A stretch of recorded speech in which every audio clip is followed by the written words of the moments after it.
Armée et nation, ensemble pour un Cameroun uni, pacifique et prospère. Tel est le libellé du thème de célébration arrêté par le président de la République, Paul Biya, chef de l'État, chef des forces armées, à l'occasion du 52e anniversaire de l'avènement de l'État unitaire au Cameroun.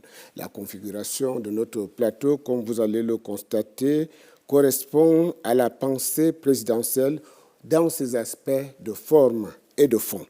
Nous faisons du thème de célébration ainsi retenu notre thème de débat du jour dans le cadre du programme spécial 20 mai 2024, Paul Biya, la passion de l'unité. Dans son énonciation intégrale, ce thème suggère des articulations susceptibles de constituer les principales stations de notre conversation qui se veut à la fois républicaine et patriotique. Permettez que je m'attarde là-dessus. Première station, armée et nation, pour s'intéresser à la conjonction de coordination et qui sert, comme vous le savez, à lier les mots, les syntagmes, les propositions ayant même fonction ou même rôle. Deuxième station, ensemble pour un Cameroun uni, pour déployer le carrousel de l'unité nationale. Troisième station, ensemble pour un Cameroun pacifique, pour emprunter le train de la paix sociale au Cameroun. Quatrième station, enfin, ensemble pour un Cameroun prospère, pour prendre place à la table du bien-être partagé. Cela fait autant de points d'attention pour faire baisser la tension perceptible à quelque endroit de la nation et éviter de succomber à la tentation de la répression aveugle porteuse de gâchis en regard de la célébration de la fête nationale qui se veut, comme de tradition, un moment faste et festif de commémoration de la date historique du 20 mai 1972, jour de grandes retrouvailles entre frères et sœurs autrefois campés sur les deux rives du fleuve mythique, le fleuve Mungo. Vous êtes, mesdames et messieurs, nous sommes sur l'antenne PRC-TV, la télévision camerounaise qui apporte la présidence de la République chez vous. Bienvenue donc à tous nos invités avec moi sur ce plateau pour coordonner les échanges. Ebenezer Motale. You're welcome. Thank you very much, Jean Atangna. Ladies and gentlemen, welcome to this special program coming to you on the occasion of Cameroon's celebration of its National Day on 20th May. You are on PRC Television. Today's theme on the program, incidentally, is the national theme, that is Army and Nation Together for a United, Peaceful, and Prosperous Cameroon. We have our guests all around, and it's my responsibility to introduce them to you. We have on my left here, Konesi Research Atonfak Ngemo. You are the head of the Communication Division in the Ministry of Defense. Welcome to the program. Thank you, sir. Yeah, what are you looking at in these celebrations of this year? Something special? Every year is special. Every year is always special. But let's say that this year we are talking about unity, about peace, and about prosperity. And I think it is very special. Okay. We also have somebody with a political profile, Honorable Engebet Aleng Esumba Bengono.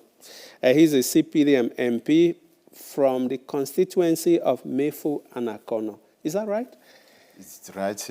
Yeah, welcome to the program, sir. Yes, thank you. And how are you looking at the celebration over there in your constituency?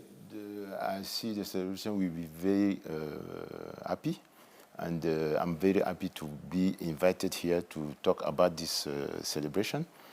And I think I will be able to contribute efficiently to your program. Thank you. Mm-hmm. Thank you, too. We also have Professor Elvis Ngole, a political scientist. Welcome, sir. Thank you, Mr. Motale. And, looking forward to the celebration? Oh, yes. As in every year, you know, as I said, this is a very exceptional moment for every citizen, particularly in the spirit of the Republic. And knowing very well that President Biya is the incarnation of that republic, the republic in which all our hearts, all our minds, and our subconscious and conscious are all in one. The Republic of Cameroon is a union of hearts, a union of minds, a union of purpose, in the spirit and in the vision of the Founding Fathers. And President Biya has incarnated that spirit in the last 40 plus years. And we, as citizens of the Republic, in the patriotic spirit of this Republic, believe that in a moment like this, or at a moment like this, we have the Republican citizen duty to join the other fellow Cameroonians to ensure that behind President Biya, we celebrate 52 years since this union became a unitary republic. And so for me, I look forward to it every year because I think that he who incarnates this union of hearts, union of spirit, he is the one who is going to preside. And we are all behind him 100% in order that we arrive at this perfect union, which the founding fathers that President Biya incarnates here, their vision. We feel duty-bound as citizens, patriotic citizens of the Republic, to go behind him and joining the rest of the Republic citizens to make sure that we construct that perfect union, which is the ideal state, the ideal Republic. Okay. That's why, for me, it's a great pleasure and honor. Yes, thank you very much, Professor. We have another professor from Maroa, Professor Issa Saibu. He's a historian and also Dean of the Faculty of Arts, Letters, and Social Sciences. Welcome to the program, Professor. Thank you very much, sir, and thank you for giving me the opportunity. But I would like to say this. The far north where you're coming from is a creation of President Paul Biya. So how are you going to celebrate this 52nd edition of the National Day? Each celebration is a renewed reminder of our collective journey, not only journey to peace, but also journey to development, because we come a long way, and we have a long way to go. And the only way to go this long way is to develop a sense of togetherness, a sense of patriotism, and a sense of collective action between the people and the army, which constitute what I will call a Republican Joe. And it is clear that for the past at least 30 years, that is from the early 90s till date, if we have the possibility to have this stability that we are enjoying within a troublesome environment, it is because there is a political vision and there is an action which is carried by the army together with the communities, together with all segments of the society.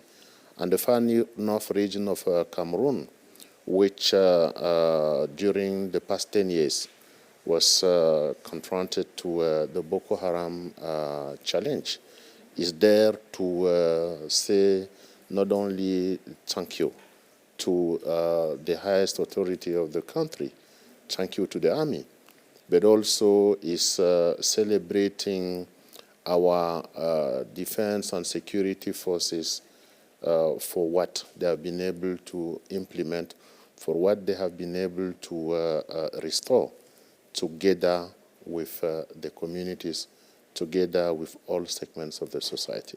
Thank you very much, gentlemen. Jean-Atanga. Merci, Armée et Nation, ensemble pour un Cameroun uni, pacifique et prospère. Tentative d'explication du thème de la célébration retenu par le chef de l'État, Paul Biya, chef des forces armées, immersion dans les rangs et coaction sur les théâtres d'opération civilo-militaire au Cameroun. Manfred Likine, reportage. Bâtissons une nation forte, une économie prospère. On May 20, Cameroonians commemorate the unity of the nation since 1972, making a significant moment in the nation's history and life. This year's 52nd edition will be celebrated under the theme Army and Nation Together for a United, Peaceful and Prosperous Cameroon. The Cameroon military, through its Commander-in-Chief, President Paul Biya, brings to play the idea that the Cameroon military is not only a combat-effective military, but a military with a human face at the service of the nation. The Commander-in-Chief of the Armed Forces envisages a nation and her military working hand in glove for the development of the country, Cameroon. The theme underscores the vital role that the military plays in ensuring national security and stability. This can only be achieved with a steadfast collaboration in advancing a symbiotic social contract between the nation and her military for a peaceful and prosperous Cameroon. By working together with the civilian population, the army can foster a sense of unity, trust, and cooperation within the nation. The army is now actively involved in infrastructural construction, contributing to the economic and social development of Cameroon beyond its traditional combat service missions. The 2001 reforms of the army have rejuvenated and professionalized the Cameroon army to boost the notion of army and the nation. The army has, in a number of cases, taught in schools where there are no teachers, such as in the far north and other parts. Threats from separatist groups in the northwest and southwest regions, Boko Haram in the far north, and the rebel groups in the east region have shifted Cameroon's defense posture. The army is transforming its social contract role to a people-centered. Due to the changing configurations of threat, the Commander-in-Chief, Paul Biya, has opened up the military to greater participation in international peacekeeping missions. They have, despite their Regalian role, become a major player in the economic and social development of the nation. Through the Specialized Military Engineering Corps, the Cameroonian Army is increasingly involved in road construction across the country. A case in point is the north, the construction of the Mbangu and Lokomo bridges on the Yokaduma-Molondu road, and a Bailey bridge at Widikum in the northwest and Konye in the southwest, as well as the development of the site for the Ngaoundéré Airport. This will help open up the localities concerned and promote trade. The Cameroon Army is actively involved in health, education, and humanitarian activities, demonstrating their commitment to the nation and their role in peacekeeping missions. In the far north region, vigilante group members risk their lives to help identify suicide bombers, demonstrating the confidence that exists between the population and the army and the nation for a united, peaceful, and prosperous Cameroon. Chacun peut faire sa religion après ce reportage. Quant à moi, la grande leçon que je tire de cette intervention musclée de notre reporter sur le terrain, c'est qu'au Cameroun, l'armée et la nation filent un parfait amour au quotidien, en dépit de ce que les forces de défense et de sécurité rencontrent comme force de résistance sur certains terrains hostiles. Grâce à la synergie armée-nation, l'essentiel est sauf, le Cameroun est debout. Thank you very much. Colonel, tell us, how would you explain and justify the choice of this theme? Je voudrais dire d'abord qu'il est curieux de remarquer que dans le thème de cette année, on a la locution « et » entre armée et nation, et quelque part plus loin, on a le mot « uni ». ce qui pourrait en fait ressembler à une redite. Mais en fait, il ne s'agit pas d'une redite. Le premier est Armée et Nation, qui a remplacé au fil du temps le trait d'union qu'il y avait entre Armée et Nation, peut être aujourd'hui considéré par les exégètes comme étant le marqueur génétique du lien indécrottable, indéfectible, impératif qu'il y a entre, d'une part, l'armée et d'autre part, la nation. Les interdépendances entre ces deux locutions, en fait, qui sont la caractéristique de notre société, sont telles que l'armée est en soi l'émanation de la nation et la nation se reconnaît en permanence dans l'armée. Et puis plus loin, on observe que cette union, c'est pour construire la paix. On y reviendra dans le Cameroun comme étant un État constructeur de paix, mais beaucoup plus loin, ce que la majorité des gens ignorent, le Cameroun comme étant un exportateur de paix aussi. Et ensuite, on pourra voir le dernier mot qui renvoie au développement, à l'essor, mais pas seulement l'essor économique, l'essor de l'individu.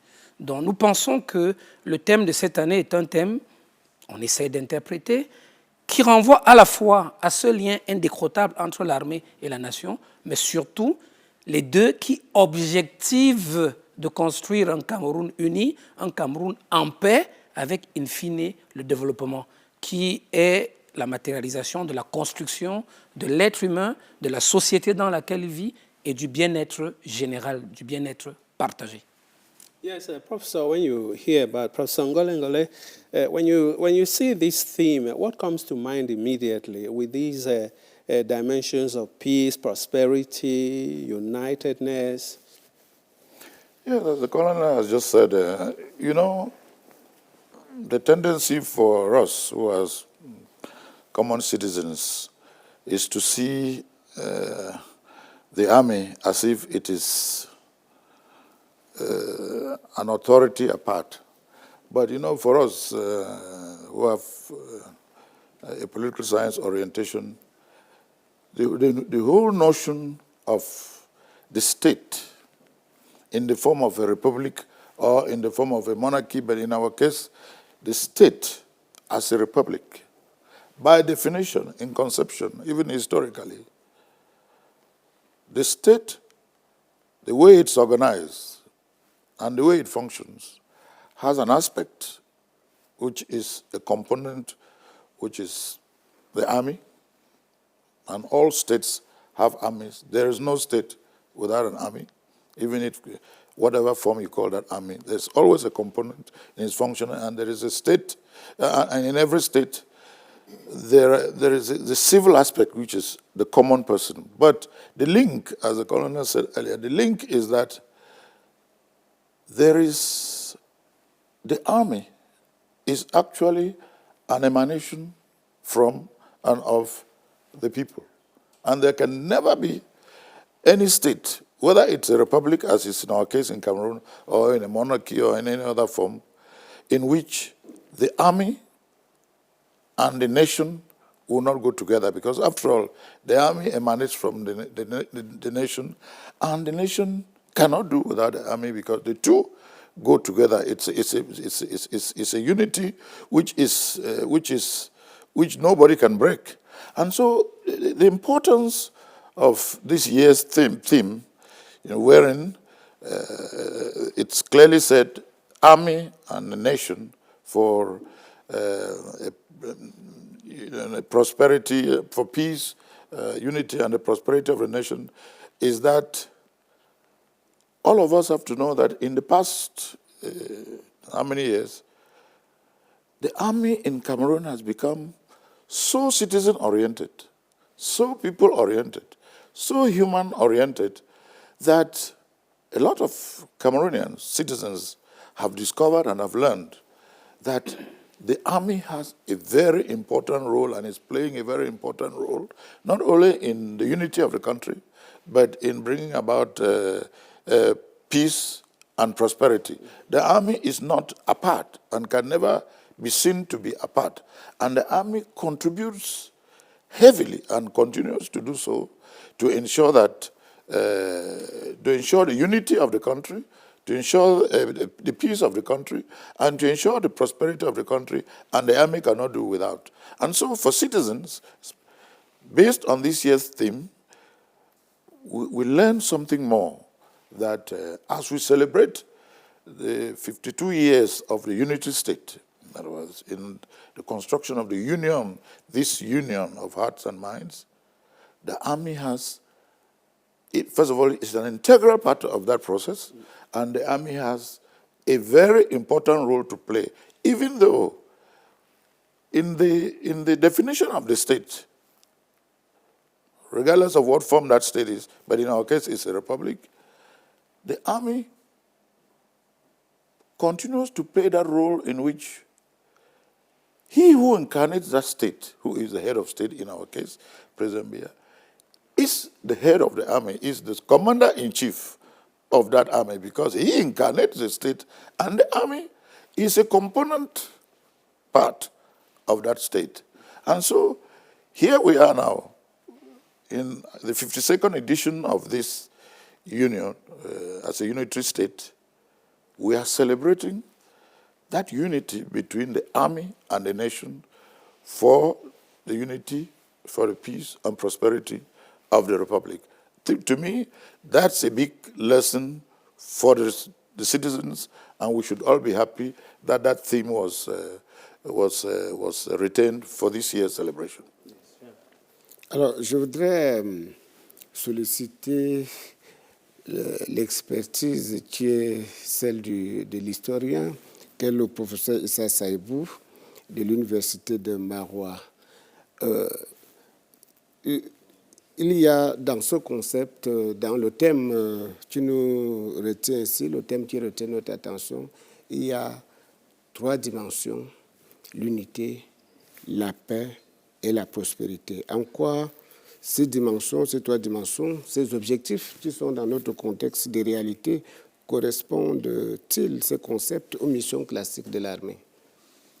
Alors, il faut le dire d'entrée de jeu, nous sommes dans un thème qui établit le lien entre une synergie et un triple nexus. Une synergie entre l'armée et la nation pour atteindre un triple nexus qui est le nexus entre l'unité, la paix et le développement.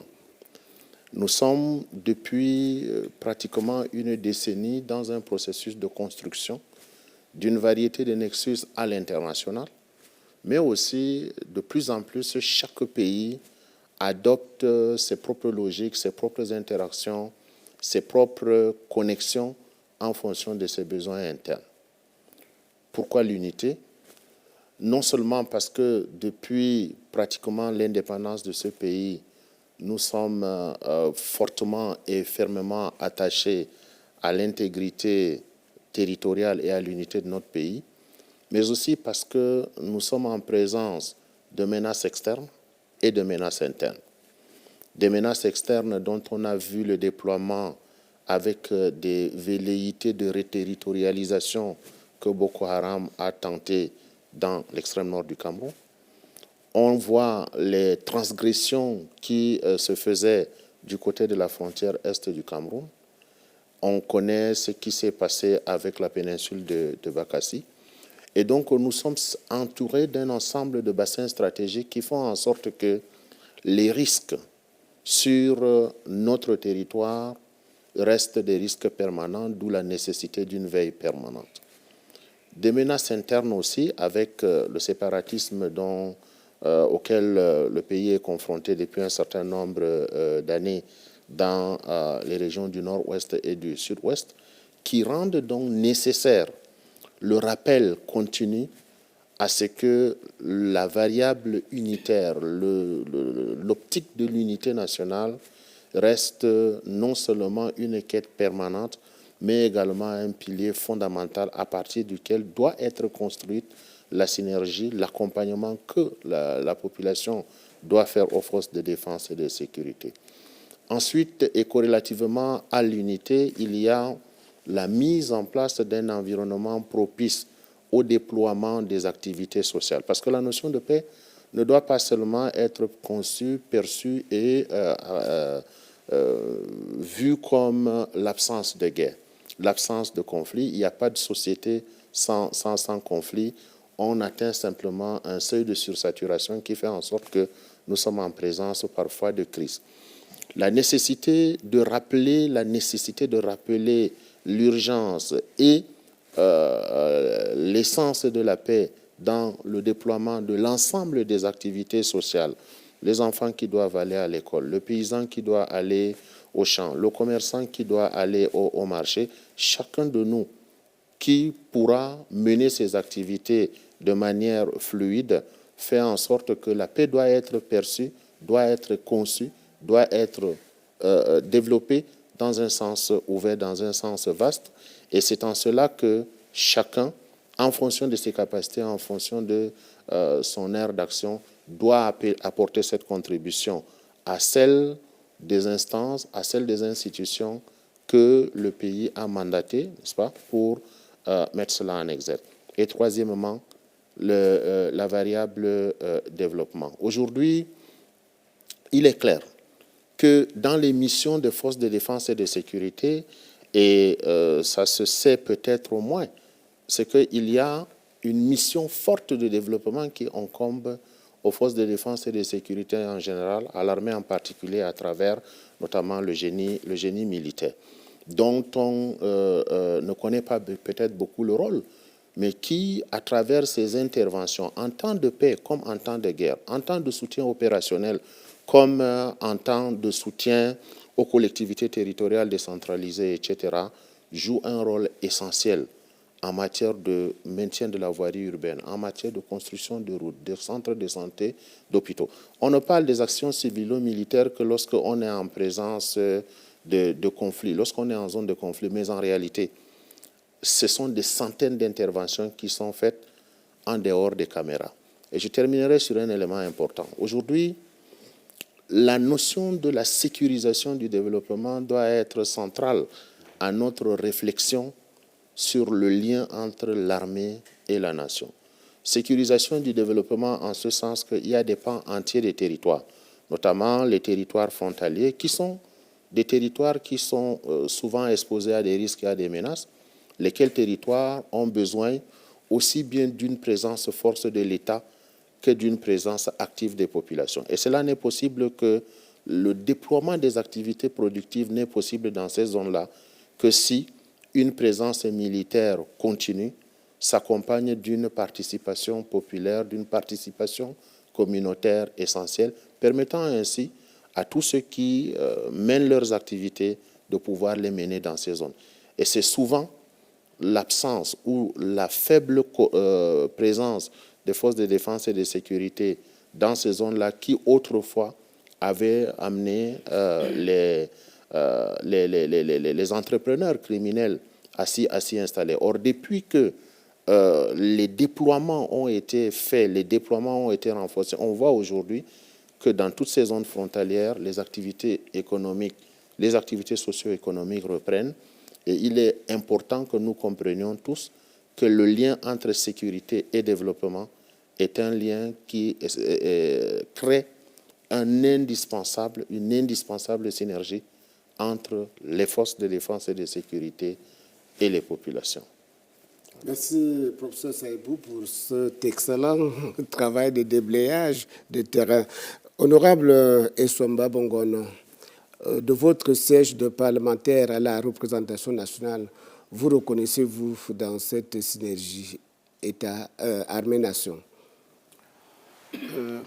Oui, pour répondre assez précisément à votre question, je devrais pouvoir ajouter uniquement quelques éléments. J'ai entendu le lien. Je vous ai entendu également faire un point d'insistance sur la conjonction de coordination, l'armée et la nation. Peut-être dans l'esprit de celui qui a conçu ce thème, il s'agissait de rappeler que l'armée et la nation ne sont pas face à face. L'armée et la nation sont dans un lien fusionnel. Le colonel a parlé du lien. C'est un lien de fusion. Et le mot qui illustre parfaitement ce lien, qui est également une force, parce qu'en physique, le lien est toujours une force, c'est la cohésion. C'est-à-dire cette force qui fasse en sorte que la nation reste la nation, l'armée reste l'armée, et les deux concourent à l'exécution d'un certain nombre de missions. Si l'armée est donc l'émanation de la nation, à ce moment-là, la nation se reconnaît dans son armée, et l'armée puise sa force de la nation.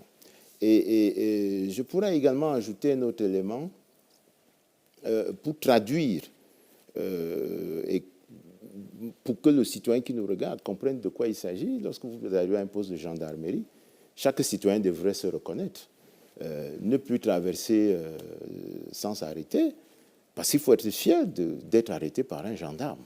Ça, c'est très important. Parce que dans d'autres pays, ce sont les rebelles qui dressent des barrages. Donc, ça veut dire quoi? Ça veut dire que ce qu'on recherche dans l'armée à ce moment-là, c'est une vertu. Et cette vertu, c'est la proximité, la permanence, l'effectivité. Parce que si l'armée n'est pas effective, si elle n'est pas permanente, si elle n'est pas proche des populations, si elle n'est pas proche de la nation, elle ne pourrait pas mieux incarner cette nation. Et la nation doit présenter une autre vertu, qui est la diversité. Et en physique, les deux entités, chacune garde sa propriété, la nation diversifiée, et l'armée dans sa discipline et dans son ordre, pour représenter, là la représentation est globale. Qui pourrait imaginer que l'armée du Cameroun ne représente pas l'entièreté dans la diversité de la nation camerounaise? On ne pourrait pas l'imaginer. Qui pourrait imaginer que l'armée du Cameroun puisse servir seulement certains Camerounais ou certains composants de la nation dans une partie du territoire? Qui pourrait imaginer, je vous le demande, que toutes les frontières terrestres, maritimes, aériennes et même numériques, parce que l'autre menace est cybernétique. Donc, l'armée a donc cette capacité, devrait donc avoir cette capacité de se projeter sur tous ces théâtres, sur toutes ces scènes, pour apporter à la nation la protection dont elle est en droit d'espérer. Et je pourrais conclure en disant que, qu'est-ce qu'on attend donc de la nation? On attend que la nation, chaque composant de la nation, chaque citoyen camerounais, comme dit la Constitution, apporte sa contribution à la défense du pays, la défense territoriale, la défense en mer, la défense en l'air, et puis le numérique, effectivement, parce qu'on va en parler. Vous parliez de développement tout à l'heure. Un quatrième secteur de développement s'est greffé aux trois autres qu'on connaissait. C'est le secteur partenaire qui est le numérique, précisément. Donc, la contribution de chaque citoyen devrait être dans une collaboration bien comprise. Certains l'ont réduite seulement au renseignement. Que non. Les comités de vigilance dont on parle trouvent leur fondement dans la Constitution. C'est pour cela que chaque citoyen devrait pouvoir se faire un devoir de servir, peut-être pas sous le drapeau comme le colonel en face de moi, directement, mais qui se mettent en situation de réserve parce que la nation tout entière peut avoir besoin de sa contribution pour sa défense propre. Donc, et quand on l'a dit, vous voyez très bien que tout le reste se met en place, c'est-à-dire la paix, sans laquelle personne ne peut imaginer un quelconque développement, mais avant la paix, il y a l'unité. C'est-à-dire que l'armée doit être capable aussi de mobiliser donc dans l'unité, mais aussi dans le respect de la diversité. Parce que chaque entité gardant ses propriétés propres, pour que le développement soit complet, c'est pas seulement un développement économique. D'ailleurs, on peut même démontrer, on va peut-être le faire si on a le temps, que l'armée est un grand agent économique, un grand acteur économique qui peut apporter des points intéressants au processus de construction de la croissance économique. Donc, vraiment, le thème est conçu de telle sorte que ce soit, et le professeur l'a dit, un rappel constant. Autour de la célébration, on rappelle que les deux entités-là ne sont pas face à face, elles travaillent en tandem, elles ne travaillent pas dans une querelle, ce n'est pas une position de conflit. On ne saurait imaginer cela. On ne devrait même pas l'imaginer. C'est pour cela que ce rappel est aussi pédagogique. Chaque année, c'est l'armée et la nation. L'armée et la nation pour que tous les citoyens comprennent que les deux doivent être préservés d'un certain nombre de situations. même si nous avons des situations, si vous prenez la paix, il faut la préserver, mais il faut aussi la rétablir lorsqu'elle a été rompue. Et pour que cela puisse se faire, autant à l'intérieur qu'aux frontières, il faut qu'on ait quand même une armée qui soit en fusion avec la population, d'où le lien fusionnel. De mon point de vue, humblement, je pense que la célébration devrait aller peut-être au-delà des festivités qui mettent en exergue la République, mais susciter effectivement une réflexion, autant au sein de l'armée qu'au sein des populations, pour qu'un Camerounais n'ait pas peur de son armée. C'est ce que nous Et essayons que de faire sur ce plateau. l'armée comprenne quelle est l'émanation, comme disait le colonel, de la nation. Alors, dans ce tandem, colonel Tonfak, quelle est la place qu'occupent les citoyens, les populations dans le dispositif de défense nationale? Jean Tangana, c'est peut-être bien déjà de préciser que l'armée dont on parle ici, l'armée républicaine, est au service des populations. Une fois qu'on a précisé ça, peut-être qu'il faut faire un autre rappel et dire que la colonne vertébrale de notre système de défense nationale, c'est la défense populaire. Et quand je fais ça, je m'allie aux professeurs, je m'allie aux députés, pour dire que c'est un système de défense dans lequel chacun a son rôle à jouer. Les forces de défense, militaires, policiers et sécurité, gendarmes, tout ça, mélangé sur le plan opérationnel, et les populations comme contributrices à l'effort de guerre. Lorsqu'on dit ça, il faut peut-être préciser ici que le Cameroun, qui célèbre son unité aujourd'hui entre son armée et son peuple, est un pays assez particulier. Le professeur Saïbou l'a un peu évoqué tout à l'heure. C'est un pays qui a développé la capacité de résilience qui lui permet aujourd'hui de pouvoir faire face en même temps à de multiples menaces sécuritaires à sa frontière et d'exporter aussi la paix vers l'extérieur. Le professeur Saïbou a parlé des frontières septentrionales où on avait la menace de Boko Haram. Il faut revenir vers la Damawa où on a les preneurs d'otages et voleurs de bétail qui viennent très souvent du voisinage. Il faut aller sur le plan maritime où on a la piraterie maritime, les attaques à main armée et les vols de détournement de cargaison de carburant. Il faut remonter dans nos régions administratives du nord-ouest et du sud-ouest où on a une sécession en cours et étudier comment le Cameroun, avec son armée et sa population associée, est capable de développer des mécanismes qui lui permettent en même temps de faire la guerre à Boko Haram, parce que le chef de l'État l'a déclaré, une guerre ça se déclare, la guerre contre Boko Haram a été déclarée, nous la menons avec succès, on la mène comme État en contexte de souveraineté avec nos propres forces, on la mène comme État en contexte régional dans le cadre de la commission du bassin du lac Tchad, avec un certain nombre d'États voisins, avec des succès retentissants, même comme l'Hydre refuse de jeter définitivement l'éponge.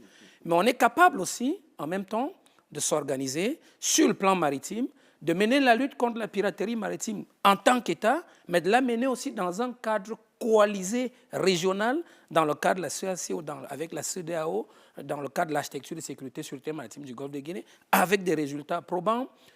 Dans la Damawa, on a l'opération Adano, Adamawa Nord, qui est une opération mise en œuvre par la gendarmerie nationale pour venir à bout des preneurs d'otages et des voleurs de bétail. Et dans les régions administratives du nord-ouest et du sud-ouest, on a une opération qui n'est pas très bien comprise du grand public. En fait, ce n'est pas une opération de guerre. Aucune guerre n'a été déclarée dans ces régions.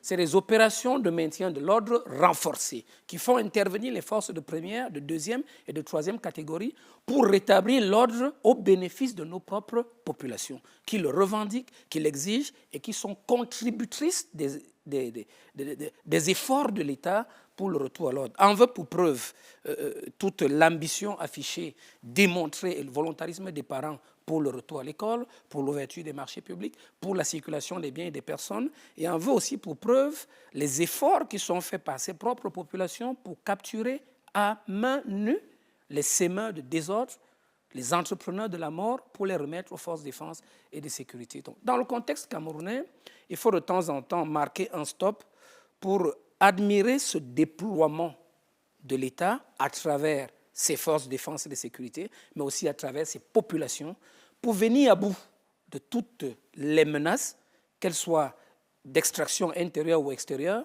mais aussi et surtout pour assurer et garantir la souveraineté nationale.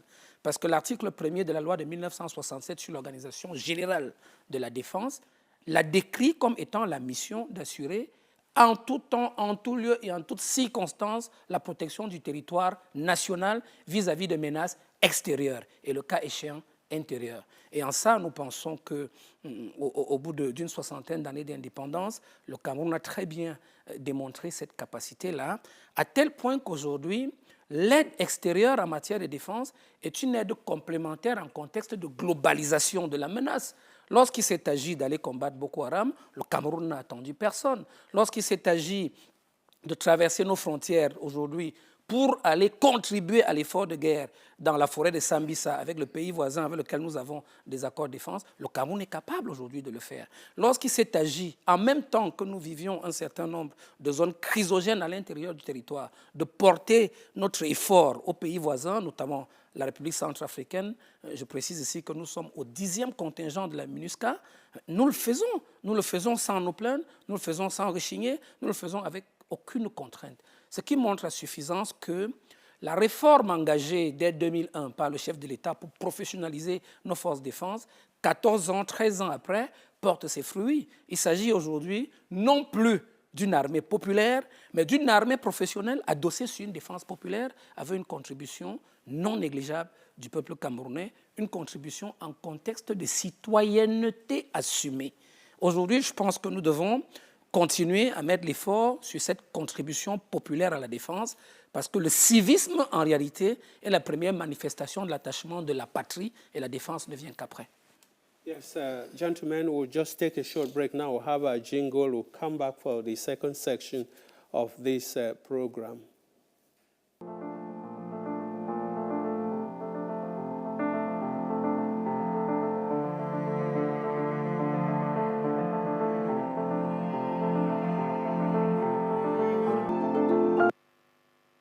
Much, Colonel, for that explanation there between the army and the people. Now, as you are well aware, the theme for this year's celebration is Army and Nation, together for a united, peaceful, and a prosperous Cameroon. What's the implication of this theme for the Cameroonians out there who are about to celebrate their National Day? My colleague Alan Patrick Fuda explains it all for us.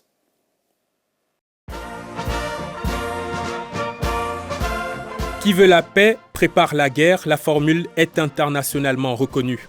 Si le président Paul Biya la reprenait à son compte, ce serait sans doute qui veut la paix renforce le lien armée-population. C'est en tout cas dans cette veine que s'inscrit le thème de la 52e édition de la Fête nationale du Cameroun, Armée et Nation, ensemble pour un Cameroun uni, pacifique et prospère. À l'évidence, le chef de l'État milite pour des relations décomplexées entre le peuple et son armée. Le contexte national, sous-régional et même international s'y prête, avec l'avènement de groupes terroristes qui franchissent illégalement les frontières nationales pour semer la désolation au sein des populations, à l'instar de la secte Boko Haram. L'on pourrait également ajouter les menaces endogènes et l'avènement de bandes armées qui écument les régions du nord-ouest et du sud-ouest. L'unité, la paix et la prospérité constituent de ce fait les résultantes de la préservation et de l'inviolabilité du territoire national. Pour atteindre cet idéal, où les populations redoutaient l'armée, doit être révolu. Pour le président Paul Biya, il est question que les hommes en uniforme et les populations ne forment plus qu'un, afin de créer la concorde et l'union des cœurs nécessaires à la stabilité et au progrès du pays. Grâce aux structures spécialisées telles que le génie militaire, l'armée camerounaise s'illustre dans des opérations de construction d'édifices publics, de bitumage des routes et même de formation des élèves dans des zones sensibles. La présence des hôpitaux militaires, connus sous l'appellation de garnison dans les 10 régions du pays, participe également de ce processus de contribution de l'armée au bien-être social et sanitaire des populations. Le thème « Armée et Nation ensemble pour un Cameroun uni, pacifique et prospère » s'inscrit donc dans la constante du discours et de la vision présidentielle concernant la paix et la prospérité. Yes, Professor Ngole, you realize that there is some trust now between the army and the people. We're talking of an army that has not been interested in politics for all these years, an army that has not taken over, and we see what's happening all around us. Isn't that some of the celebration we are celebrating this time? Yes, as you've just said, one of the main significance of the choice of this theme for today, or for these celebrations, is that Cameroon is an example, is a school, and a model for how a state, in its Republican sense, can construct its unit, or does construct its unity, does construct peace, and construct its prosperity. In the sense that if you look at, and I'm sure Colonel will have something to say about this, if you look at the history of the army with respect to the nation, you will see that the army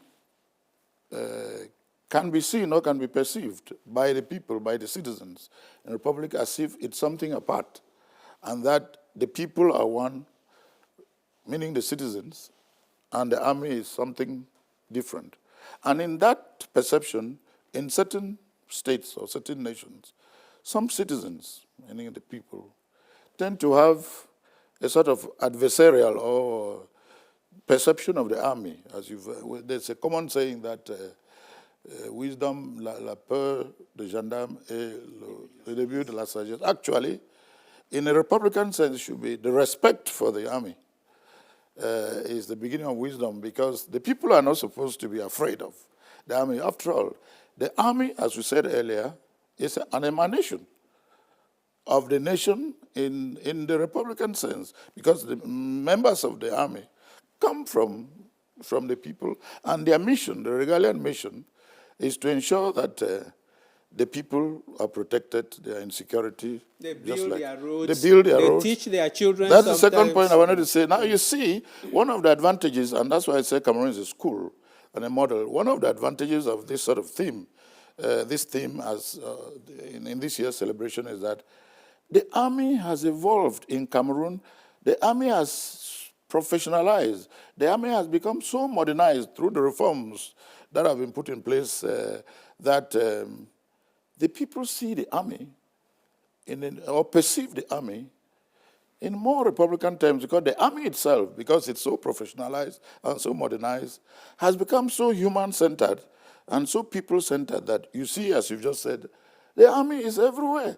The army is the teacher in primary school. The army is the teacher in secondary school. The army is an engineer on the road constructing roads. The army is in the hospitals doing all kinds of things. The army, as the Honorable said earlier, is even now in the cybernetics. The army is seen in more and more positive terms. It means we have actually evolved very well, and we're moving in a direction as far as this unity or this link between the army and nation is concerned. And one of the things we should emphasize here is that the fact that the theme of the celebrations is army and nation does not mean that there are two entities apart. One is a component of the other, and none can do without the other, because one is, the army is a component of the state which is the people, the government or the institutions, and the people, and the army is a component of that equation. And so each time that the army operates, the army does not operate as an entity apart from the rest of the nation, because the army is actually a component of which the nation is a part, because we are now talking of celebrations of the unitary state, the union of the state of Cameroon, the people of Cameroon, on their territory in Cameroon, with their institutions, with their government, together. And the army is a part of that equation, a component. And so when we see the army now, in 2024, we are celebrating this link. We see that Cameroon is a school, is a model, is an example for others who want to construct their unity, their peace, because here you find the Cameroonian army. Cameroonians are getting more and more at ease with the army. After all, I'm not ill at ease next to the colonel. I'm quite assured. And that is the way Cameroonians should feel, whether you're in the northwest. I feel more. It's part of me. And whether you're in the northwest or in the extreme north or wherever, that's the way the citizens of the republic should feel. And so when we celebrate it, as we're celebrating now, we should be happy that the state of Cameroon has succeeded to construct a reality, a union in which there can be peace and there can be prosperity, thanks partly to the role that the army is playing.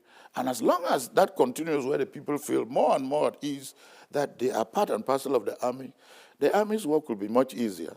And the army will be more and more successful. As he said, there is this concept in the army of popular defense, where the defense strategy considers that for its success, it needs the people. And as long as the people are with the army will always succeed and will do even more things. And the unity of the republic and the peace and prosperity will remain intact. But as you know, this is not a given. This is not so because it's not an accident. It is the result of the deliberate, programmatic vision and public policies that have been put in place by he who incarnates the state of Cameroon, and who is, at the same time, the commander-in-chief of the army. It is because of that vision and that sort of reform-mindedness and that modernization that we see that we have evolved in this good direction where we can now celebrate, we are at ease with the fact that army and nation are actually one person and not two people apart. Thank you. Le professeur Saïbou, lorsqu'il a pris la parole tout à l'heure, était intéressé par un chantier qui est assez visible dans la partie septentrionale du pays, la sécurisation du développement. Est-ce que vous pouvez aller plus en profondeur sur ce thème? Alors, je voudrais d'abord, assez rapidement, dans la suite du colonel, faire un rappel qui passe peut-être inaperçu. C'est que, et il l'a si bien dit, l'une des menaces les plus sérieuses que l'Afrique a connues ces derniers temps, c'est la menace Boko Haram. La plupart des menaces sur le continent africain ont attendu des appuis financiers, des interventions extérieures. Et nous sommes là en présence d'une menace qui a été essentiellement financée à partir des ressources endogènes. Cela traduit une vision stratégique, mais cela traduit également une continuité entre les réformes des forces de défense et de sécurité à partir de 2001 et la mise à disposition des ressources nécessaires à cela. À travers, je parle sous son contrôle, les équipements, la modernisation des équipements, le rajeunissement des forces de défense et de sécurité. Ce rajeunissement a conduit à un phénomène que l'on voit rarement ailleurs. Dans l'armée américaine, on passe beaucoup de temps à faire de la propagande pour intéresser les jeunes. On va même sur les campus des universités. Chez nous, 3, 4, 5 mois avant le recrutement, sur toutes les routes, vous retrouvez des jeunes portant de lourds sacs en train de s'entraîner. Il y a une perception du métier des armes comme étant un métier comme tous les autres et un métier valorisant. Valorisant parce qu'on sent bien qu'il y a une organisation, il y a une structuration des forces de défense et de sécurité, il y a une chaîne de commandement qui est claire, il y a des missions et il y a surtout un profil de carrière qui est clair. Contrairement à nombre d'armées, ça et là, qui sont plus d'agrégats de choses assez composites qui font en sorte que le sens de la synergie est absent. Et dans des circonstances comme celle-là, il est difficile que l'armée devienne une actrice de développement. Le fait que ce genre de situation ait été résolu en amont au niveau du Cameroun fait en sorte qu'aujourd'hui, dans les zones frontalières, les activités commerciales ont repris entre le Nigeria et le Cameroun. Et si ma mémoire est bonne, il y a quelques semaines, la Direction générale des douanes a indiqué qu'en 3 mois, ils ont fait les recettes qu'ils attendaient pour toute l'année dans la région de l'extrême nord, ce qui traduit une reprise des activités économiques transfrontalières. Et ces activités économiques transfrontalières ne sont possibles que parce que les voies de passage, les voies de transit des marchandises entre le Nigeria et le Cameroun notamment, sont encadrées, escortées par la force multinationale mixte et notamment par le secteur 1 de la FMM au niveau de Mora. Dans les zones où opère l'opération Adano, notamment zone où la menace des kidnappeurs reste encore assez importante, il y a quelque temps encore, il n'était pas du tout possible pour les éleveurs de pouvoir s'y déployer. Il n'était pas possible de pratiquer des activités transfrontalières qui, pour des économies itinérantes, c'est-à-dire qui sont essentiellement mobiles, les gens doivent faire de la transhumance, les gens doivent aller au marché, n'était pas possible parce qu'il y avait toujours le risque de se retrouver en présence des kidnappeurs. Ces zones frontalières qui avaient été désertées par les enseignants, désertées par les personnels sanitaires, désertées par les agents agricoles et autres, ces zones-là sont en train de reprendre fortement de leur activité parce que ce sont des zones extrêmement productives pour l'agriculture et pour l'élevage, et on constate bien que ce qui rassure, c'est la présence de l'armée. Et la question toujours que les populations posent dans ces zones-là, c'est on espère que l'armée sera toujours là avec nous, parce que là au moins on a l'assurance qu'avec cette présence permanente, on peut avoir une permanence du développement. Je rappelle une dernière chose par rapport à ça. Si vous prenez sur les 40 dernières années, il y a une concomitance des crises et du sous-développement en ce sens que chaque fois qu'on est arrivé à un certain niveau de mobilité sociale, c'est le regain d'insécurité qui a ramené les populations dans une situation socio-économique délétère, et c'est le retour à la paix qui ramène à ce qu'on réenclenche le processus de développement. Et donc, pour que cette rupture-là ne soit plus possible entre le temps de la mobilité sociale et le temps de la crise, c'est cette présence permanente des forces de défense et de sécurité qui démontre clairement que dans des zones frontalières où on a coutume de considérer la présence des autorités publiques comme étant plutôt encombrante parce que les gens veulent toujours avoir la possibilité de faire de la contrebande et tout cela, aujourd'hui, on constate que ce soit à Bakassi, dans l'extrême nord, à l'est et ailleurs, il y a une demande forte de la présence permanente de l'État et notamment de la présence forte des forces de défense et de sécurité. Je voudrais, Beleza Motel, si vous permettez, que l'on évolue de cet impératif de sécurisation du développement à l'interpellation mise en relief par l'honorable Essomba Bongono. Vous parliez, je peux dire, de la cybersécurité, qui est notre champ d'interaction armée-nation. Est-ce que vous pouvez en dire davantage? Oui, en dire davantage parce que il faut rappeler que jusqu'ici, le développement était assis sur la mise en activité de la population dans le secteur primaire, dans le secteur secondaire, le secteur tertiaire. Il s'est ajouté le numérique. C'est-à-dire que lorsque vous n'êtes pas... l'insécurité numérique vous expose tellement. Je ne sais pas à quel niveau d'intégration ou d'infiltration nous sommes en ce qui concerne le Cameroun, mais vous imaginez ce que seraient tous ces jeunes qui se lancent dans le numérique et qui créent des start-up s'ils ne pouvaient pas être protégés. Cette protection-là, on ne la voit pas, mais le nombre de cyberattaques que les grandes puissances sont obligées de contrer. Parce que ces gens vous attaquent dans le système bancaire, ils attaquent même votre système de défense militaire, ils attaquent votre état civil, ils attaquent vos élections, ils attaquent la démocratie. Le combat aujourd'hui, c'est qu'on soupçonne la Russie d'avoir piraté la démocratie américaine et vice-versa. Donc, la cybersécurité, ce n'est pas seulement un défi actuel, c'est le défi de demain. On ne pourra pas être émergent si on est en insécurité cybernétique. Ça, c'est l'enjeu. Et la chance que nous avons précisément, c'est que nous avons une armée professionnels bien formés qui se lancent dans ce secteur, et c'est un secteur qui est un gisement d'emploi. Imaginez, le président a annoncé des projets miniers importants. C'est une sécurité physique dont on a besoin quand on est dans une mine de fer, ou dans une mine de diamants, ou dans une mine d'or.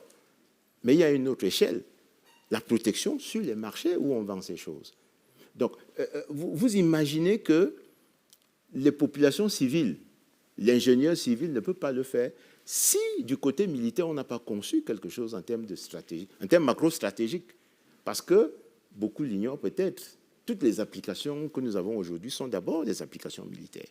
C'est l'armée qui a inventé Internet et tout, aux États-Unis et tout. Donc, le reversement dans le domaine civil permet aux civils de bénéficier du verrouillage et de tout ce qui a été mis en place par les ingénieurs militaires. Et nous avons un capital humain de ce côté qui est très important. Ça, c'est le premier point. Le deuxième point, c'est que notre plan directeur d'industrialisation ne peut pas se mettre en place si on n'a pas suffisamment de sécurité. Là, c'est physique.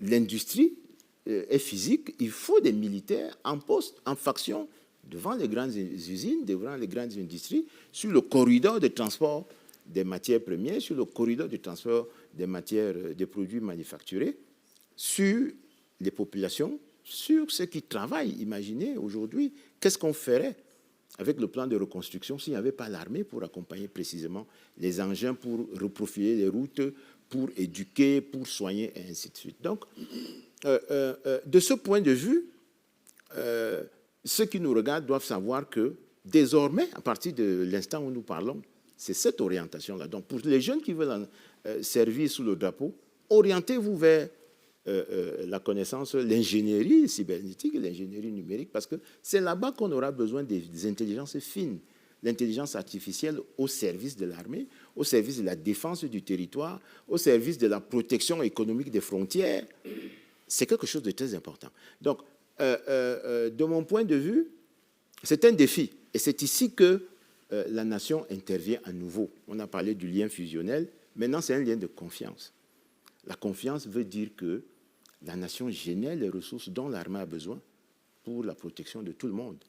Et il ne faut pas hésiter lorsque demain, on va utiliser peut-être le levier fiscal pour gratter encore un peu, pour soutenir précisément ces enjeux nouveaux.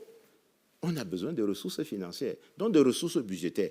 Nous, au Parlement, nous sommes bien sensibilisés là-dessus. Mais est-ce que ceux qui nous regardent le sont? C'est pour cela que la notion de citoyenneté dont parlait le colonel devient très importante, parce que le citoyen, c'est l'homme et la femme engagés dans la défense de la patrie. C'est ça la citoyenneté. Donc, si vous n'êtes pas capable de cet effort, à tout le moins fiscal, il y a un problème qui va se poser et qui peut devenir un handicap, alors que la nation ne doit pas être un handicap pour l'armée, elle doit être un atout. Parce que c'est de la nation que nous tirons donc toute la substance et toute la force pour avoir une armée moderne, une armée qui a une coopération diversifiée, une armée qui a une connaissance intellectuelle poussée et fine jusqu'à l'échelle dont nous parlons. Et vraiment, je vous assure que dans d'autres pays, c'est d'abord l'armée qui est en pointe sur la défense cybernétique. Et il est temps que notre armée aussi obtienne de la nation toutes les ressources dont elle a besoin pour s'engager sur ces nouveaux combats et sur ces nouveaux terres de bataille. Ce développement vous intéresse. Et voilà un autre chantier qui interpelle l'armée camerounaise en même temps qu'elle se déploie sur les chantiers que vous avez énumérés. Où en est-on avec le dispositif justement de cybersécurité comme outil de défense nationale? Je crois qu'il faut le prendre dans la vision d'ensemble des forces de défense camerounaises, qui est une vision portée par le chef de l'État, chef des forces armées. Il a implémenté, avec la réforme de 2001, la cohérence du dispositif avec un maillage territorial réorganisé à la recherche de l'efficience. Cette réorganisation a généré l'efficacité, mais une efficacité dans la professionnalisation. L'armée camerounaise est passée d'armée de défense à armée de métier. Et quand on dit armée de métier, ça permet justement de rebondir sur l'intervention du député pour parler des corps de métier qu'on trouve aujourd'hui au sein des forces de défense. Avant, l'armée, c'était un métier unique, le militaire, le soldat, la défense. Aujourd'hui, c'est un ensemble de corps de métiers hautement spécialisés. Nous avons des ingénieurs par centaines. Nous avons même des agrégés dans les forces de défense. Nous avons des enseignants d'université dans l'armée camerounaise qui le font en silence, qui le font en douce. Et nous agrégeons évidemment le mouvement mondial de défense qui n'est plus une défense militaire aujourd'hui, mais qui comprend forcément la défense économique et la défense des souverainetés. Et parlant de ça, il faut dire qu'aujourd'hui, on a dépassé la première, la deuxième et la troisième dimension pour attaquer ce qu'on appelle concrètement, peut-être en langage technique, les guerres de quatrième génération. Parce qu'aujourd'hui, les affrontements sont des affrontements de communication, des affrontements d'idéologie et des affrontements de détournement de masse. Il faut suffisamment maîtriser la blogosphère pour être capable de voir venir les menaces, de parler à son peuple pour continuer de garder l'adhésion de ce peuple-là aux idéaux de la nation. Et l'armée le fait sous la conduite éclairée du chef des armées, qui est le chef de l'État, avec une relative efficacité, mais sans jamais battre tambour ni clairon. Nous avons aujourd'hui la capacité non seulement de protéger l'institution militaire, parce qu'il faut qu'elle reste debout au service du pays, mais aussi de protéger l'ensemble des engagements et la vision économique du pays. Évidemment, il faut dire que l'ensemble des missions que nous conduisons aujourd'hui, c'est peut-être intéressant dès maintenant d'insister là-dessus, on le fait avec humanité. On le fait avec beaucoup d'humanité. Pendant longtemps, et parce que nous avions ce déficit-là de communication, on nous a collé toutes les actions du monde dans des dynamiques perfides venues de l'étranger et portées par des médias et des voix étrangères. Évidemment qu'on a depuis fort longtemps maintenant pris le taureau par les cornes. L'armée communique en temps réel, mais mieux, l'armée rend compte. L'armée rend compte à qui? L'armée rend compte à la population, parce que l'armée camerounaise est l'extraction de la population camerounaise. La population attend des comptes rendus, l'armée les fait dès qu'il y a nécessité. L'armée les fait bien, l'armée parle vrai aujourd'hui, en sorte que sur plusieurs mois, plusieurs années, on est incapable de nous démontrer qu'en telle circonstance, vous n'avez pas dit la vérité. L'armée est devenue aujourd'hui une source crédible d'information. C'est cette information qui construit la mentalité patriotique du Camerounais, cette information qui construit la résilience nationale. Comment est-ce qu'on est capable de le faire aujourd'hui? On est capable de le faire aujourd'hui parce que justement, et là je suis d'accord avec le député, on maîtrise les nouveaux enjeux de communication, les nouveaux paradigmes de communication. La blogosphère est tenue, nous y sommes présents, comme chaque État qui se respecte, nous y sommes avec des compétences, mais seulement ici encore, il faut le préciser, ce n'est pas que des compétences exclusivement militaires, c'est des compétences civilo-militaires de la nation, au service de la nation. C'est ce qui garantit cette formidable résilience nationale du Cameroun, en contexte régional, je veux dire subsaharien trouble, et qui étonne plus d'un. En réalité, l'anticipation stratégique est la véritable force des forces de défense camerounaises. Mais à qui la doit-on? On la doit au chef. Parce que lorsque, dès 2001, il pense et implémente la professionnalisation, très peu de gens comprennent où on va. Il a fallu que, quelques années plus tard, on voit venir apparaître Boko Haram à nos frontières, qu'on voit apparaître quelques lobotomisés fantomatisés du côté du nord-ouest ou du sud-ouest, pour comprendre qu'en réalité, c'était des menaces latentes, mais perceptibles uniquement par des initiés, qui ont donc doté la nation et les forces de défense de la nation d'outils indispensables, aussi bien militaires, aussi bien la logistique, aussi bien l'intelligence par le renforcement des capacités et les formations de pointe, et l'outil numérique pour faire face à cet ensemble de menaces. Il vous souviendra qu'il y a très souvent, et de moins en moins aujourd'hui, heureusement, un son dissonant, discordant, entre les informations qui nous viennent de l'étranger sur des situations que nous vivons in situ au Cameroun et sur lesquelles d'autres prétendent avoir la vérité. Quand vous y regardez de près, vous vous rendez compte que c'est des informations distillées par des officines, communément appelées ONG, organisations non gouvernementales, mais qui n'ont de non gouvernemental que le nom. Elles sont plus ou moins rattachées à des intérêts capitalistiques, mercantilistes, voire quelquefois esclavagistes, et qui sont à la solde d'intérêts qui voudraient absolument contrôler l'avenir de la nation. Et il est donc question pour le Cameroun de les mettre en porte-à-faux, de les mettre en déroute avec la maîtrise de ce qui se passe sur le territoire, la maîtrise du développement, la maîtrise des forces de défense, la maîtrise de la sécurisation du territoire. Et ça, je crois que nous sommes unanimes pour dire que nous le faisons bien avec en prime, et ça c'est au bénéfice de tous, le renforcement de notre capacité d'agir essentiellement avec humanité. Je voudrais rendre compte au peuple camerounais ici que de ce que quel que soit le théâtre, quelle que soit la zone d'opération, les militaires camerounais, les policiers, les gendarmes ont en poche, lorsqu'ils vont en opération, leur viatique sur le respect des droits de l'homme, leur viatique sur le respect des droits du combattant.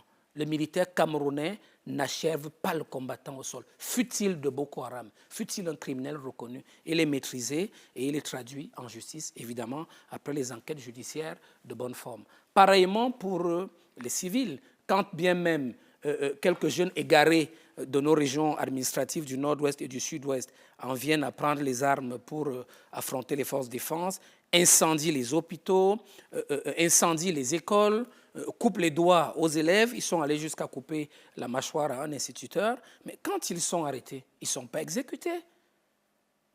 Ils sont envoyés devant les juridictions compétentes pour l'établissement des faits et les procès. Mais mieux encore, et c'est une exception camerounaise, le chef de l'État a tendu la main à plusieurs reprises à ces personnes-là, hors la loi, pour leur donner la possibilité de rejoindre les camps de DDR, où à travers la remise de leur sort entre les mains de la nation, ils sont quasi absous de leur péché, parce qu'on pense qu'on peut les rééduquer, on peut les transformer, on peut les réinjecter dans une société constructive. Il y a quelques voix qui s'élèvent pour dire qu'on ne saurait pardonner à celles et ceux-là, mais nous sommes de tout cœur avec les hautes directives, les hautes instructions qui disent que lorsque un enfant a été momentanément égaré, et quand bien même il aurait pris les armes contre la République, quand il dépose les armes, c'est le début de la sagesse. Il rejoint un camp de DDR et on n'est jamais allé extraire personne d'un camp de DDR pour l'amener en prison. On va essayer de le racheter à travers la formation parce que c'est peut-être cette formation qui a fait défaut au début pour qu'il se retrouve du mauvais côté de la barre. Je voudrais donc, pour ne pas monopoliser la parole, rassurer l'honorable sur la capacité aujourd'hui et la maîtrise de l'outil informatique et de la quatrième dimension qui est opérée au niveau hiérarchique assez élevé dans un joint venture civilo-militaire assez efficace et où le Cameroun arrive à tenir la barre et ne pas se laisser et l'État et les populations manipuler par un certain nombre d'objecteurs de conscience qui viennent avec la morale et la démocratie, entre guillemets, mais qui en réalité ont des agendas cachés et bien connus de la nation. La preuve, nous sommes debout. Yes, Professor, we just heard from the corner that the Cameroonian army is not a monster. But we get some people out there, the business community, for example, who see them in a bad light, who see them because they want the ordinary person to pay their taxes. They want them to use the main roads so they don't go into the bushes with their goods. They see them in this situation. Can this be an opportunity for them to learn and to understand that the army can bring prosperity to them, as we have in the theme? Yes, as I've just said earlier, this is one of the advantages of retaining or choosing this theme. This theme is instructive in the Republican sense. Everybody will learn from this theme that, one, the army is not a force apart from the rest of us, whether you're a business person or just an ordinary person, and that the army is part of you and is from you. And that together, you can construct, you can build, not only for the unity of the state, but you can actually construct also the prosperity and peace. In other words, you need each other. And so, because you need each other, you should not perceive or think that the army is against you and not for you, or that the army is a monster. If you do that, then you are either being exposed to something or you're not understanding. But the fact that they've retained this theme should teach you, should instruct you that no.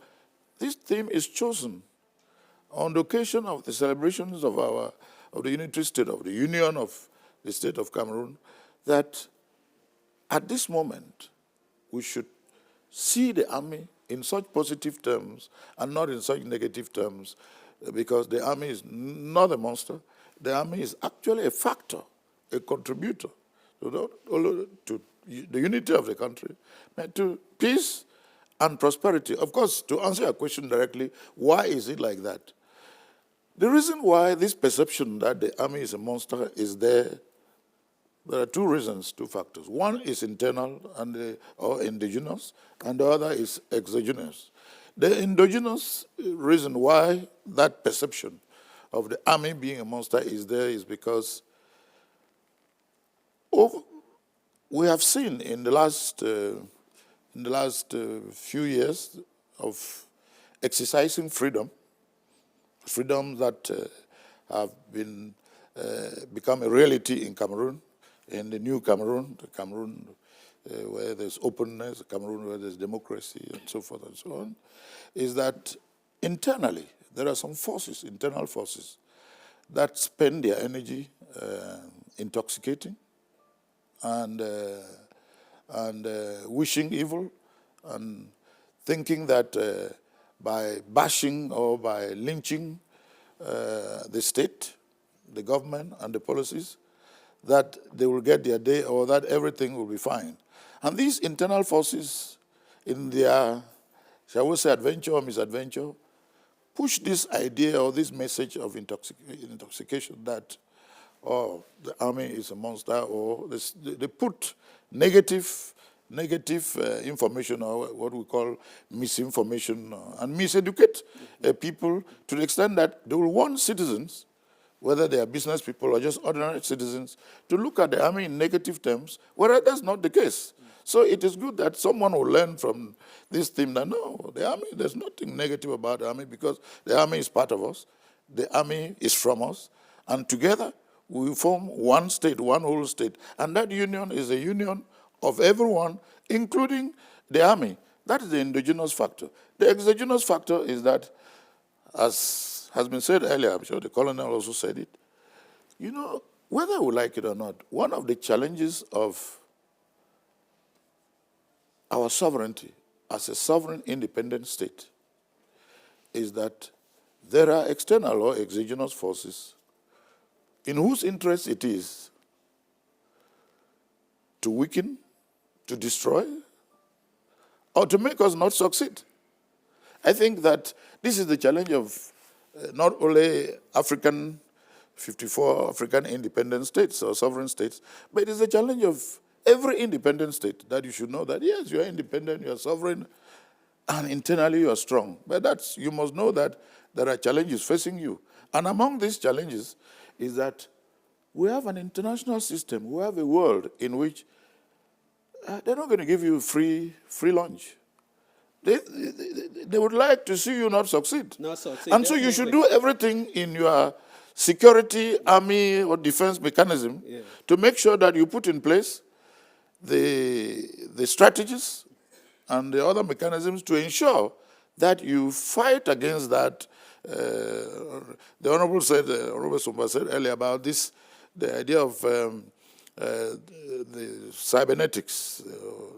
We are in the age where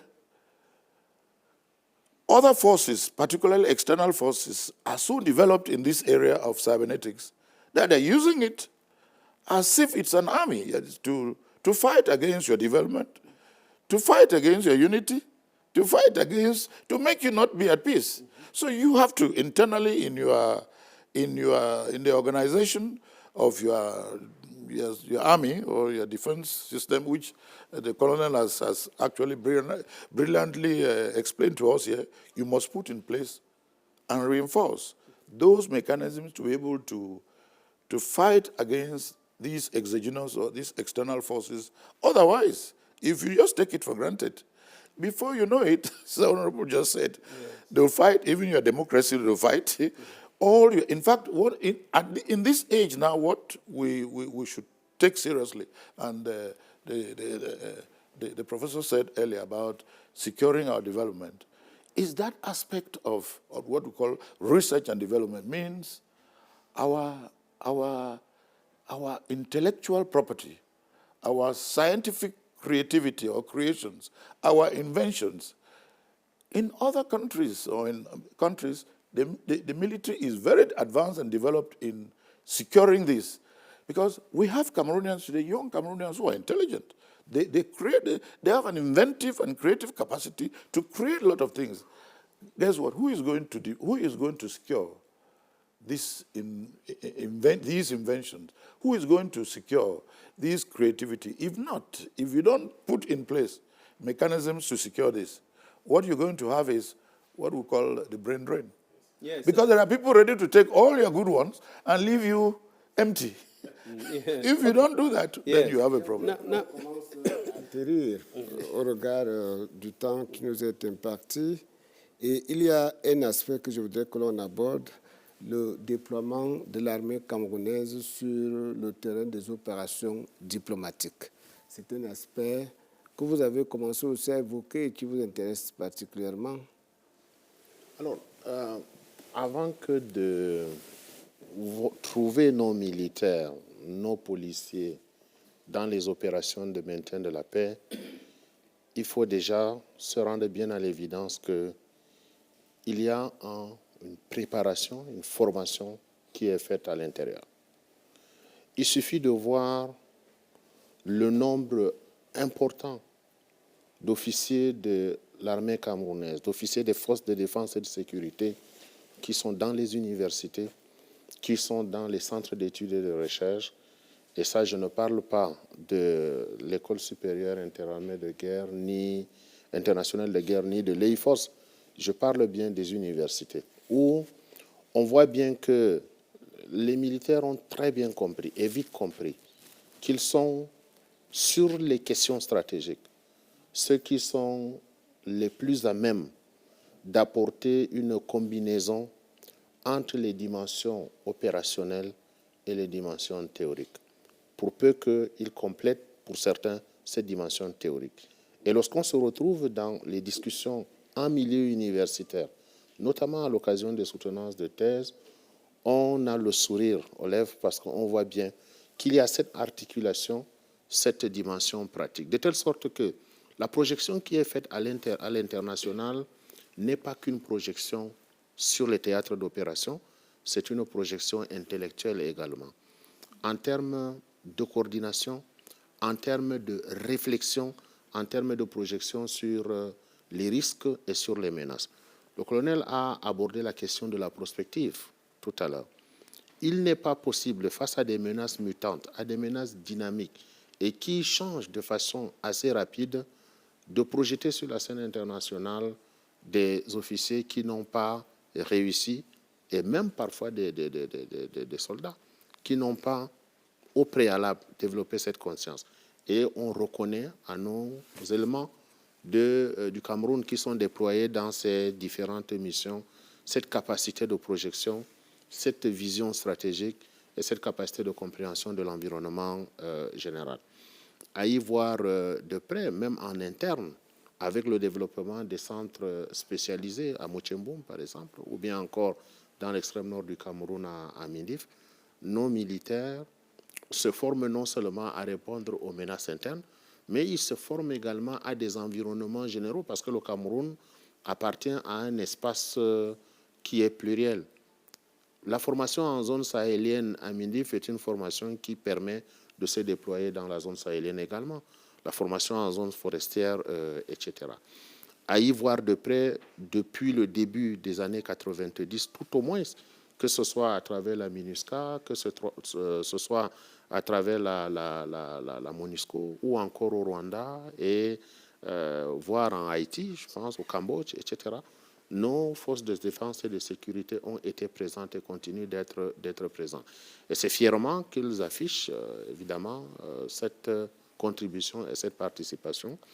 Et je terminerai sur un élément qui me semble assez important ici, c'est que si notre armée est arrivée à un niveau où son modèle s'exporte, où ses spécificités s'exportent, où la demande à l'international, à la fois de ses éléments que de sa technicité s'exporte, eh bien alors c'est une démonstration forte de ce que nous sommes en présence d'une ressource que nous devons valoriser, que nous devons maintenir et que nous devons accompagner. Peut-être pourrait dire... Juste ajouter un petit élément pour dire que au niveau diplomatique, il ne s'agit pas seulement d'une présence sous l'aspect de mission militaire auprès des ambassades, parce que sur ce plan également, le Cameroun est très bien représenté. Mais il faut bien comprendre que c'est le développement d'une politique générale de diversification d'une coopération. Parce que la diversification ici, le président ne l'a pas structurée que sur le plan économique. Elle est également militaire. La coopération militaire est diversifiée. Nous avons des accords de partenariat avec de très nombreux pays qui apportent leur concours en termes de formation de ce capital humain dont on parlait et qui est dans ces multisectoriels, comme disait le colonel tout à l'heure. Mais aussi, quand vous arrivez dans un pays comme le Gabon, quand vous arrivez dans un pays comme l'Égypte, ça fait quand même plaisir d'avoir à côté de monsieur l'ambassadeur des militaires qui sont là pour compléter l'action de souveraineté internationale. Parce qu'il faut s'exprimer aussi à cette échelle. Et c'est une échelle qui n'a pas de prix, parce que la souveraineté coûte cher.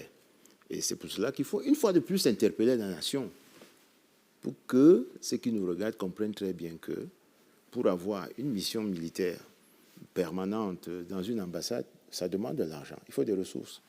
Donc, il faut que ceux qui nous écoutent comprennent que ces ressources, pour l'instant, elles sont très limitées. Il faut les augmenter.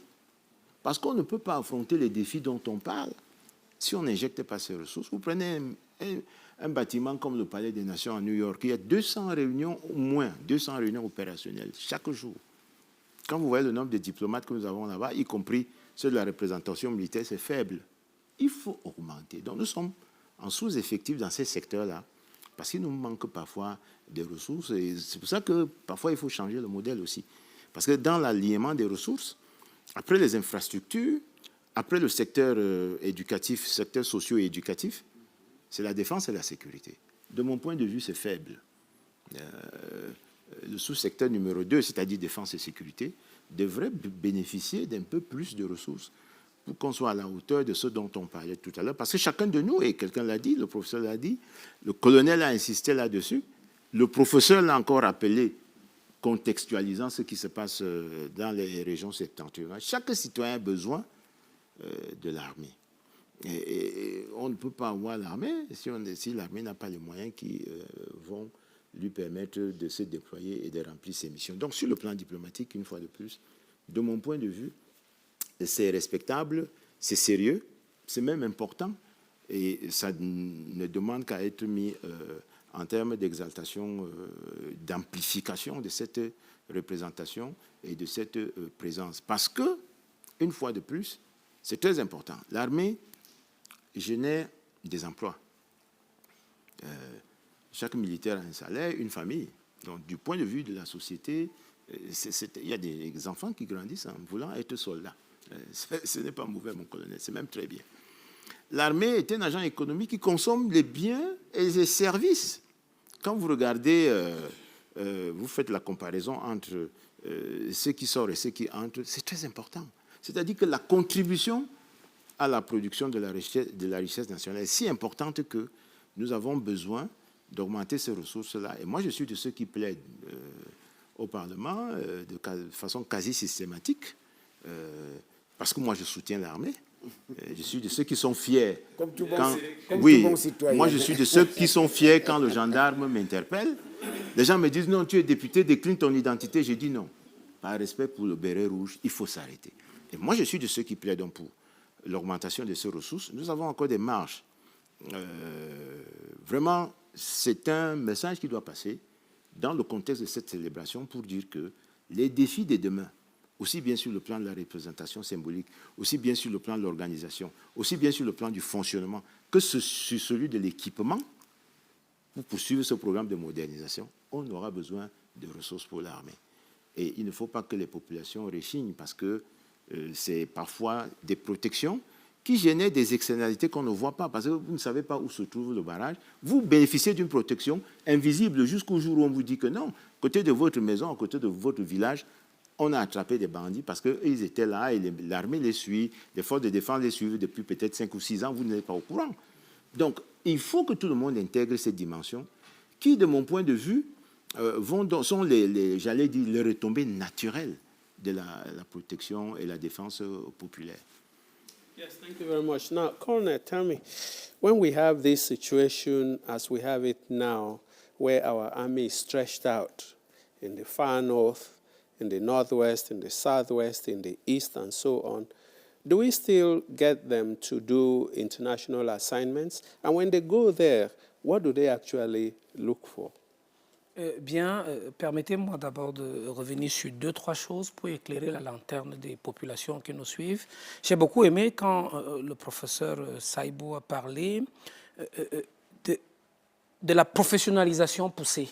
En fait, il faisait allusion au centre d'entraînement et d'aguerrissement hautement spécialisé. Nous avons 3 en ce moment. Nous avons un pour la zone sahélienne à Mindif, nous avons un pour la zone forestière à Motieboum, et nous avons un pour la zone de montagne à Bouddha. Il n'y a que des armées très professionnelles dans le monde aujourd'hui qui sont capables de former et de professionnaliser leurs militaires sur des champs de bataille spécifiques. Nous arrivons à le faire. Le professeur aussi n'a pas voulu insister sur la formation militaire. Il a beaucoup plutôt penché sur les universités. Mais il faut dire que jusque dans les années 90, l'EMIA était l'unique école de référence régionale et internationale avec des stagiaires qui nous venaient de partout. Ça n'a pas changé. La vocation est restée la même. Sur le plan de la formation militaire, le Cameroun est une ruche de miel pur aujourd'hui à laquelle tous les pays en coopération avec nous veulent venir lécher un peu le bout des doigts pour savourer de ce miel pur, parce que la formation est de très haut niveau. Il faut ajouter à l'EMIA l'œil force, l'école internationale des forces de sécurité, plus de 20 nationalités, c'est à Hawaï, en permanence. Il faut ajouter les SIG, l'École supérieure internationale de guerre, de Simbok à Yaoundé, près de 20 nationalités en permanence d'ailleurs. Il faut dire à l'attention des téléspectateurs que nous avons eu la chance d'avoir des stagiaires américains, des stagiaires français et des stagiaires chinois formés à l'ESIG. Il faut dire que c'est une école de guerre de référence internationale. Mais à côté de ça, je voudrais revenir sur Motieboum pour dire que le centre de perfectionnement ou de mise en condition de nos personnels qui vont être déployés à l'international se trouve à Motieboum et que depuis pratiquement 4 ans, ce centre est répertorié comme centre d'excellence des Nations Unies pour la formation des personnels à projeter en opération de maintien de la paix. Le chef de l'État a validé ce concept en appelant cette école EFOM, école de formation aux opérations de maintien de la paix. C'est une école nationale camerounaise adoubée par les Nations Unies avec une vocation internationale. Maintenant, s'agissant de nos militaires que nous projetons à l'étranger, le professeur Saïbou a beaucoup élaboré dessus. Et il faut commencer par dire, et je suis d'accord avec l'honorable, qu'on a désormais une très bonne visibilité militaire à l'étranger, parce qu'en 2012, le chef de l'État a pris un certain nombre d'actes de décision qui ont permis d'aboutir à la création et l'opérationnalisation de près d'une vingtaine, pour ne pas donner le chiffre exact, de missions militaires dans nos ambassades à l'étranger. Et à peu près, on n'est pas loin d'une demi-dizaine de conseillers militaires déployés aussi bien auprès d'un certain nombre d'organisations internationales, y compris l'Union africaine, y compris l'Union européenne. Le Cameroun, dans sa diplomatie militaire, qui n'est absolument pas une diplomatie séparée de la diplomatie ordinaire de l'État. Il n'y a pas 2 entités dans une ambassade. Il y a un chef de mission qui a des conseillers, parmi lesquels un militaire sur des questions de stratégie militaire et de coopération militaire. Et donc, cette présence militaire contribue à donner plus de rayonnement à l'État camerounais à l'étranger. Et aujourd'hui, le Cameroun est fortement sollicité, de par, dans un premier temps, la visibilité que nous avons donnée à la formation au professionnalisme de nos militaires, mais de par aussi la compétence de nos militaires en opération extérieure. Il faut partir depuis le Cambodge, passer par le Burundi, la Côte d'Ivoire, la RDC, Haïti, la Centrafrique, pour dire quand même que c'est quelque chose de formidable. C'est-à-dire que, comme j'insistais tantôt parlant de la guerre cybernétique, de ces médias occidentaux qui nous encensent, mais à côté, vous avez des institutions internationales crédibles, sérieuses, qui nous demandent tous les jours d'être contributeurs en troupes des Nations Unies, et nous sommes contributeurs nets. Je vais prendre l'exemple, celui qui est à notre porte. But Colonel, just conclude, because this is your last word as we go around the table. Now, your conclusion. Je voudrais dire que les Camerounais doivent être fiers de leur armée. et des personnels qui les composent. Parce que, avec tous les défis internes auxquels nous faisons face sur plusieurs fronts, l'armée camerounaise arrive à déployer depuis 10 ans en discontinu un contingent de près de 1200 personnels en République sœur centrafricaine. C'est pour ça que je parlais en début d'émission d'un Cameroun exportateur de paix. Évidemment, vous ne m'en voudrez pas de dire que nous le devons à la clairvoyance de notre chef, le chef de l'État, dont nous avons la chance qu'il soit en même temps le chef des armées. Alors, un militaire camerounais doit être fier de l'uniforme qu'il porte et il doit comprendre que cet uniforme ne lui appartient pas. C'est l'uniforme de la nation, c'est un des symboles de la nation, c'est un uniforme constitué des armoiries de la nation dans le cadre d'une armée essentiellement au service de la nation. Et la nation, c'est qui? C'est le peuple camerounais. C'est ce peuple que nous servons jusqu'au sacrifice dans le contexte d'un engagement sacerdotal, parce qu'il n'y a pas de prix pour ça, et quand il y en a un prix, il s'agit d'un engagement sacrificiel. Les militaires camerounais, les hommes et les femmes qui sont sous les drapeaux, sont souvent allés jusqu'à donner de leur vie pour ce pays qui nous est tous cher. Yeah, Professor, briefly, your last word, please, your takeaway. Yes, my takeaway is that we just talked about the army as diplomat, or the army playing a diplomatic role, which the Colonel Atom Fak has just referred to as la diplomatie militaire. Actually, it's the military dimension of one diplomacy, the diplomacy of the state of Cameroon. We in the International Relations Institute, we say the diplomacy is that ensemble of things that is sovereign states put together or put in place in order to better conduct itself in its foreign policies and international affairs. And among that ensemble of resources and factors is the creation of a diplomatic mission. And in a typical diplomatic mission in the classical sense, or in the traditional sense, is that you have diplomats with the head of mission who is surrounded by collaborators from all fields. But since we are talking here in the sense of the role that the army plays in that particular dimension, yes, we are so far proud of our army because, as the colonel has just said, we see that Cameroon's army is everywhere in trying to export peace. They're in just about every theater. That's very good, and we should reinforce that because it fixes our image and it enables us to understand the world more. But still, from the dimension of diplomacy or in the dimension of the military diplomacy, we know that in the classical sense, there's a diplomatic mission with a diplomatic head who is an ambassador, a commissioner, and who is there with collaborators from different sectors of national life. But the aspect of the army or the military in terms of presence in a diplomatic mission has to be given some strategic value. In other words, we have to engage in more strategic diplomacy. In other words, it should not be classical or traditional, because we all know what it has obtained since the Treaty of Westphalia. Everybody follows a certain classical approach.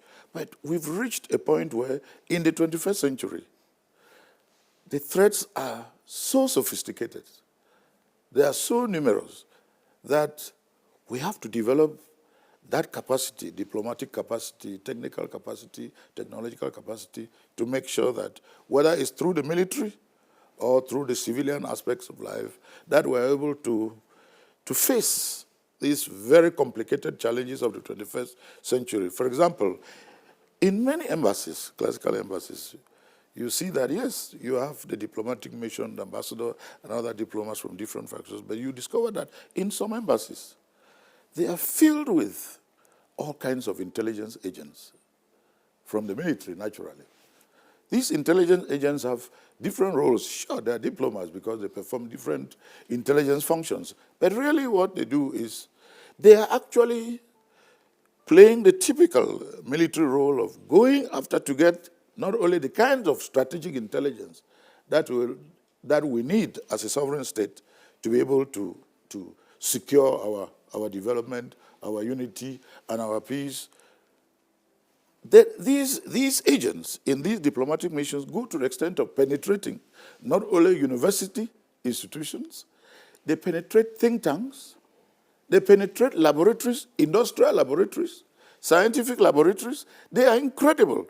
And they are able to be in possession of the latest state of the art in terms of scientific technology. Yes, thank We you very too much. need to know that this is the approach in the 21st century. Yes.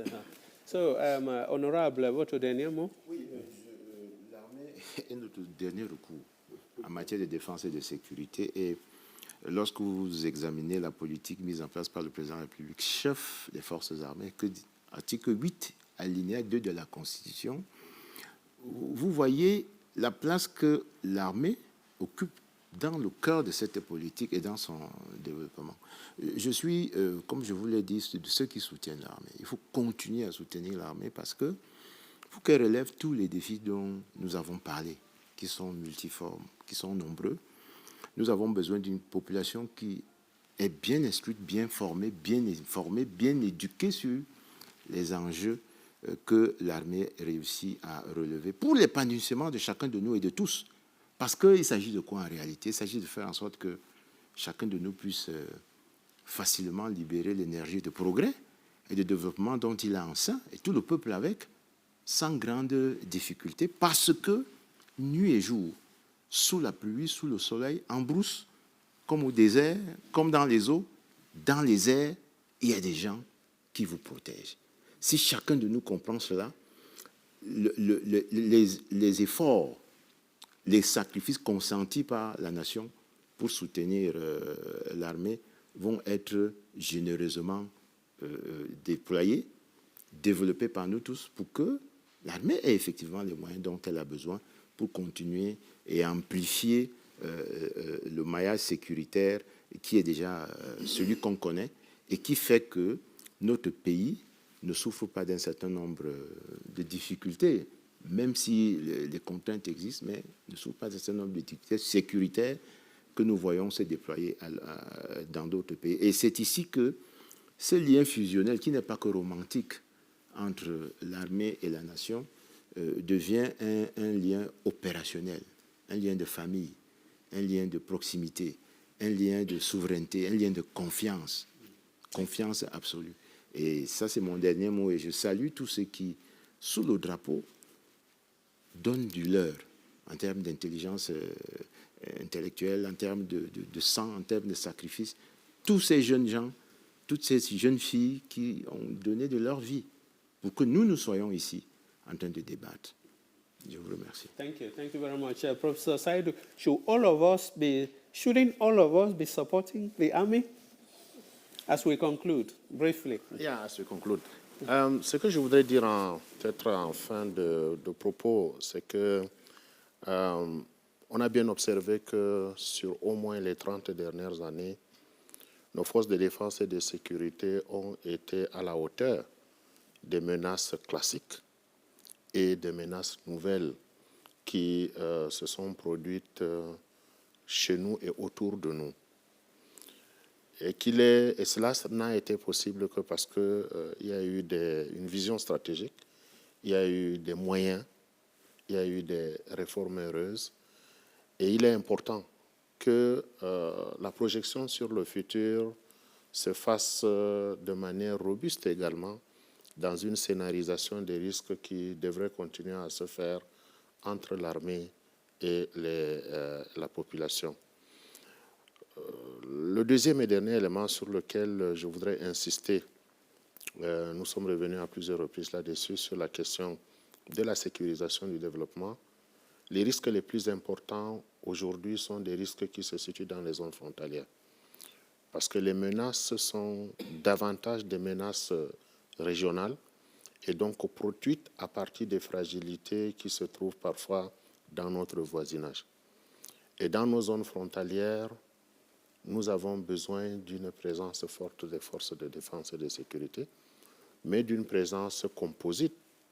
Et cette présence composite, l'un des indicateurs, l'un des éléments importants, c'est notamment le génie militaire. Donc, à la suite de l'honorable, qui est là où se discutent aussi les moyens, mis à la disposition de l'État, donner davantage de ressources au génie militaire, parce que le besoin du génie militaire pour la reconstruction mais également pour le développement de ces zones frontalières est un besoin beaucoup plus important. La demande est quotidienne, elle est importante. D'importants moyens ont été mis à disposition ces derniers temps, mais la demande est de plus en plus importante aussi, et donc on aura donné davantage de ressources au génie militaire. Le message est passé. Le message est passé. Je pense que tu pourrais aussi être considéré comme le dernier message en termes conclusifs.